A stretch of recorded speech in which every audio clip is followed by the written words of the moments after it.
Good morning, students. In this video, we will study lattice enthalpy and hydration enthalpy. These are the next characteristics properties of alkali metals. So, what is lattice enthalpy? Lattice energy is defined as the amount of energy required to break 1 mole of solid ionic lattice into gaseous ions. Means कि lattice क्या होता है, basically एक solid crystal को कहते हैं. ठीक है. सो एक सॉलिड क्रिस्टल या फिर लैटिस को ब्रेक करने के लिए आपको जितनी एनर्जी रिक्वायर्ड है, 1 मोल ऑफ लैटिस को ब्रेक करने के लिए आपको जितनी एनर्जी रिक्वायर्ड होगी वो होगी आपकी लैटिस एंथैल्पी. एंड जब आप उस लैटिस को ब्रेक करोगे तो वो किस में चेंज होगा? उसके गैसियस आयंस में. फॉर एग्जाम्पल आपके पास है NaCl. ठीक है. अगर आप 1 मोल ऑफ NaCl, ठीक है, लैटिस को ब्रेक करने के लिए जितनी एनर्जी इसको दोगे इन टर्म्स ऑफ हीट या किसी भी टर्म्स में, वो एनर्जी आपकी क्या होगी? Lattice energy. एंड वो किस में उसके बाद ब्रेक हो जाएगा? Into its constituents ions in gaseous state. यानी कि Na positive and Cl negative दोनों किस में चेंज हो जाएंगे? गैसियस फेस में चेंज हो जाएंगे. ठीक है. So greater is the lattice energy, higher will be the melting point. जितनी ज़्यादा आपको लैटिस एनर्जी देनी पड़ रही है उस लैटिस को ब्रेक करने के लिए, मतलब उतनी ही ज़्यादा उसका मेल्टिंग पॉइंट हाई होता जा रहा है. आप उसको अगर एनर्जी देते जाओगे, उसको ब्रेक करने के लिए आपको ज़्यादा एनर्जी लग रही है, दैट मीन्स उसका टेम्परेचर बढ़ता जाएगा. उसका मेल्टिंग पॉइंट क्या है? बहुत हाई है. हाई मेल्टिंग पॉइंट है, तभी तो उसको आपको ज़्यादा एनर्जी देनी पड़ रही है. एंड उसकी सॉल्युबिलिटी क्या होगी? लोअर होगी. क्योंकि जब तक वो ब्रेक नहीं होगा अपने आयंस में, तब तक वो सॉल्यूबल नहीं होगा. ठीक है. सो नेक्स्ट हमारे पास है hydration enthalpy. It is the amount of energy released when 1 mole of gaseous ions dissolve in water. ये इसके बाद का प्रोसेस है. बेसिकली इसमें क्या होता है कि एनर्जी आपकी रिलीज्ड कितनी होती है जब आपके जो गैसियस आयंस हैं वो वाटर में सॉल्वेट हो जाते हैं या फिर वो वाटर में कंबाइन हो जाते हैं. ठीक है. जैसे आपका आयन है, गैसियस आयन है, ये एक्वस यानी कि वाटर के अंदर, वाटर मीडियम के अंदर ये क्या हो गया? इस टाइम सॉल्वेट हो गया, हाइड्रेट हो गया या फिर वाटर के साथ कंबाइन हो गया. तो कॉम्बिनेशन के टाइम पे आपकी एनर्जी क्या होती है? रिलीज होती है. तो जब ये वाटर में सॉल्वेट हो जाएगा, घुल जाएगा या वाटर के साथ कंबाइन हो जाएगा, तो वो जो एनर्जी रिलीज होगी वो होगी आपकी हाइड्रेशन एंथैल्पी. ठीक है. तो यहाँ पे यही M पॉजिटिव आप यही ले सकते हो, Na पॉजिटिव, उसके बाद वाटर में ये डिसॉल्व हो गया, एंड Cl नेगेटिव, ये X नेगेटिव वाटर में डिसॉल्व हो गया. तो हाइड्रेशन एनर्जी क्या होगी? रिलीज. जब भी बॉन्ड ब्रेक करना होता है तो हमें एनर्जी देनी पड़ती है, रिक्वायर्ड होती है. एंड जब भी बॉन्ड न्यू फॉर्म होते हैं then always energy is released. ठीक है. Higher the hydration energy greater will be its solubility. Obviously जितनी ज़्यादा हाइड्रेशन एनर्जी रिलीज हो रही है, मतलब उतनी ही ईजिली से आपका ये जो मेटल आयन है वो वाटर में सोल्यूबल हो रहा है, तभी तो उतनी ज़्यादा एनर्जी रिलीज हो रही है. और यहाँ पे इसका जस्ट रिवर्स था. सो ये एक बात इंपॉर्टेंट नोट करने वाली है आपकी. Smaller the size of metal is easily hydrated. कैसे? जितना ज़्यादा मेटल का साइज छोटा होगा वो बहुत ही जल्दी हाइड्रेट हो जाएगा, क्योंकि छोटा साइज होगा तो क्या होगा? Na पॉजिटिव, तो जो वाटर है वो इसके आसपास उसको सराउंड बहुत ईजिली कर लेगा. ठीक है. वो बहुत ईजिली डिजोल्व हो जाएगा. Easily hydrated and greater hydrated cationic radius, जिसकी वजह से क्या होगा? अगर वो बहुत जल्दी डिजोल्व हो गया तो उसकी जो कैटायन की रेडियस है वो बहुत बड़ी हो जाएगी. ठीक है. अब ये मॉलिक्यूल क्या है? इस मॉलिक्यूल के आसपास इतना सारा इसकी रेडियस बन गई. अगर इस स्फीयर कंसिडर करें तो उसकी आयनिक मोबिलिटी क्या हो जाएगी? अब कम हो जाएगी. मतलब जब तक तो वो डिजॉल्व नहीं था तब तक तो उसकी आयनिक मोबिलिटी बहुत अच्छी थी, बट जब वो हाइड्रेटेड हो गया, वाटर से सराउंड हो गया, तो उसकी रेडियस भी बढ़ गई. एंड जिसकी वजह से लार्जर मॉलिक्यूल हो जाने की वजह से अब उसकी मोबिलिटी कम हो गई. एंड उसकी कंडक्टेंस भी फिर कम हो जाएगी, क्योंकि कंडक्टेंस सिर्फ किसकी वजह से होती है? आयंस की मोबिलिटी की वजह से. तो ये आपके पास क्वेश्चन ऐसे ही घूम के ही आएगा कि size of metal ions and conductance का डायरेक्ट रिलेशन आएगा, तो आपको ये बीच का सारा एक्सप्लेन करना होगा। सो नेक्स्ट जो हमारी कैरेक्टरिस्टिक्स हैं वो क्या है, salts of oxo acids.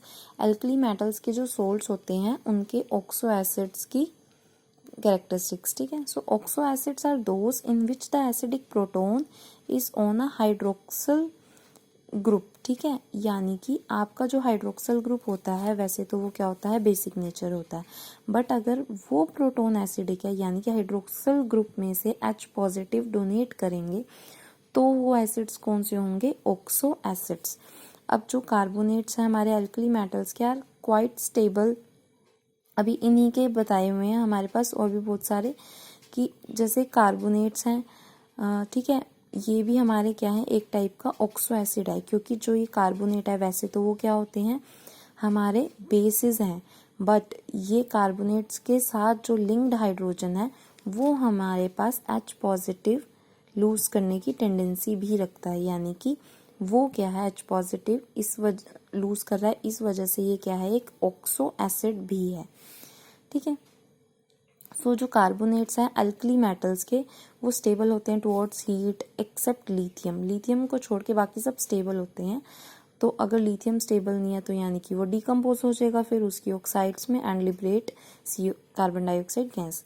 Then being strong basic alkali metals form solid bicarbonates except lithium which forms bicarbonate in liquid stable which cannot be solidified, ठीक है। यहाँ पे क्या है, ये स्ट्रॉन्गली बेसिक तो होते हैं हमारे, यानी कि कैपेसिटी टू डोनेट्स इलेक्ट्रॉन्स, इसलिए ये क्या है, हमारे स्ट्रॉन्गली बेसिक भी होते हैं।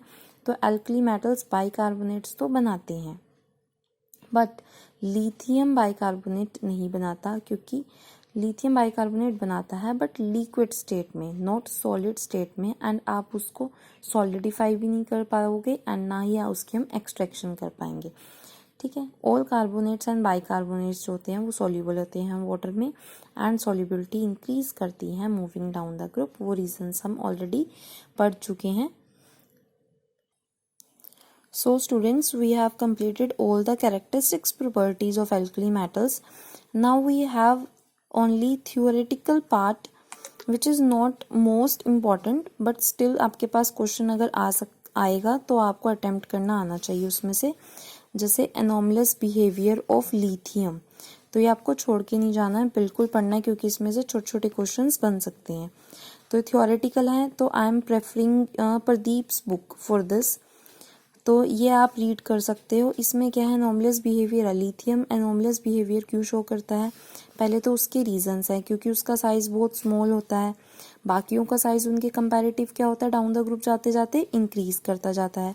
उनकी जो पोलराइजिंग पावर है लिथियम की वो भी बहुत ज़्यादा हाई है, जिसकी वजह से उसका कोवलेंट कैरेक्टर बहुत ज़्यादा है, एंड नीचे डाउन द ग्रुप जाते हुए इससे क्या होता है, रिवर्स होता जाता है, क्योंकि साइज इंक्रीज होता जाता है। नेक्स्ट, इनकी हाई आयनाइजेशन एंथैल्पी है एंड लो इलेक्ट्रोपॉजिटिव कैरेक्टर है। हाई आयनाइजेशन एंथैल्पी इसलिए है ऑब्वियसली क्योंकि इसका साइज क्या है, बहुत छोटा है।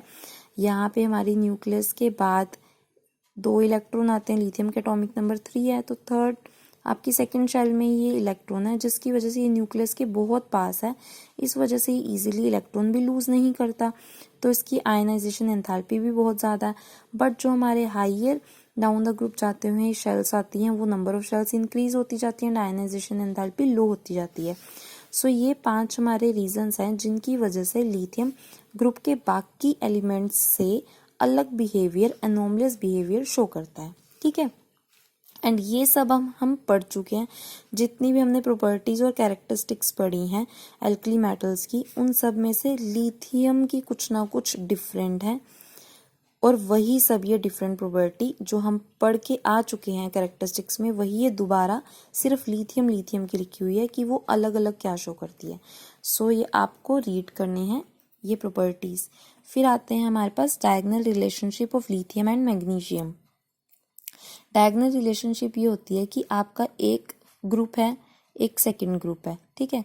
यहाँ का जो आपका फर्स्ट एलिमेंट होगा एंड सेकंड ग्रुप का आपका जो सेकंड एलिमेंट होगा, उनमें क्या होगी, डायगोनल रिलेशनशिप, मतलब उनकी प्रॉपर्टीज क्यों होंगी, दोनों की सिमिलर होंगी क्वाइट। सो आपका एल्कली मेटल्स का first element lithium and then second group का जो हमारा आता है डायगोनल रिलेशनशिप में मैग्नीशियम, तो उन दोनों की साइज रेंज भी अप्रोक्स सिमिलर सी है, 76 एंड 72। उनकी इलेक्ट्रोनेगेटिविटीज़ की वैल्यूज़ भी ऑलमोस्ट सिमिलर सी हैं। दोनों के दोनों ही वीक बेसिस हैं, दोनों ही एटमॉस्फेरिक नाइट्रोजन के साथ नाइट्राइट्स बनाते हैं। आप देख रहे हैं दोनों की हाइड्रोक्साइड जो होती है वो डीकम्पोज हो जाती है। लिथियम का हमने अभी एग्जाम्पल भी पढ़ा कि वो स्टेबल रहते हैं एल्कली मेटल्स के, बट लिथियम की अनस्टेबल होती है, वो हीटिंग पे डीकम्पोज हो जाती है। सिमिलरली मैग्नीशियम हाइड्रोक्साइड भी डीकम्पोज हो जाती है। दोनों परोक्साइड्स एंड सुपरऑक्साइड्स बनाती हैं, या मोनोक्साइड्स, सॉरी परोक्साइड्स एंड सुपरऑक्साइड्स हाइयर बनाते हैं एल्कली मेटल्स, बट लिथियम कैसी बनाती थी, मोनोक्साइड, एंड सेम हमारी मैग्नीशियम भी वही सेम बनाती है।